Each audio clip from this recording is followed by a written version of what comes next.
SSVGR news కి స్వాగతం।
Party అధ్యక్షుడు నారా చంద్రబాబు నాయుడు గారు 4వసారి ముఖ్యమంత్రిగా ప్రమాణ స్వీకారం చేసే సందర్భంగా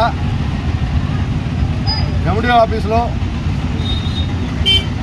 కేక్ కటింగ్ ఎంపీపీ తనుజారెడ్డి మండల పార్టీ అధ్యక్షులు చంద్రబాబు ఆధ్వర్యంలో కేక్ కటింగ్ కార్యక్రమం జరిగింది। తదుపరి పోలేరమ్మ దగ్గర వచ్చి ఫోటోకి టెంకాయలు అమ్మవారికి అర్పించడం జరిగింది।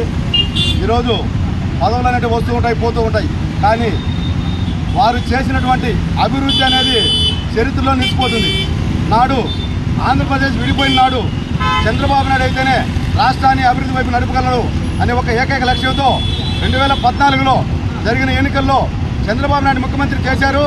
తర్వాత జరిగినటువంటి ఎన్నికల్లో ఒకే ఒక అవకాశం జగన్మోహన్ రెడ్డి గారికి అవకాశం ఇచ్చారు। ఆ జగన్మోహన్ రెడ్డికి ఒకే ఒక అవకాశం ఇచ్చినది, కానీ రాష్ట్రం గురించి పట్టించుకున్న దాఖలానే లేవు।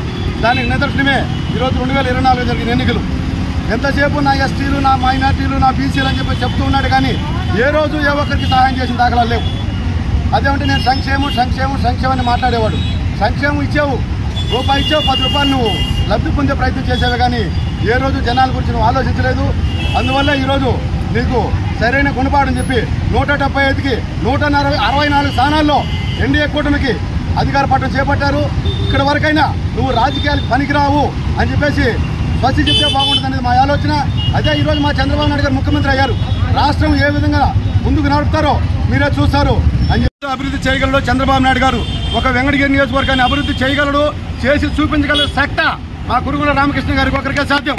అదే ఈరోజు కురుగుల రామకృష్ణ గారు వెంకటగిరి చరిత్రలో 3వసారి శాసనసభ్యుడైన దాఖలాలు లేవు।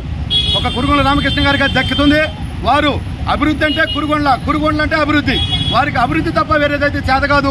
కాబట్టి మరొకసారి గతంలో 2014 నుంచి 2019 వరకు శాసనసభ్యులుగా ఉన్నారు। ఈ వెంకటగిరి నియోజకవర్గంలో మంత్రులుగా పనిచేసిన వాళ్ళు ఉన్నారు, ముఖ్యమంత్రిగా పనిచేసిన వాళ్ళు ఉన్నారు।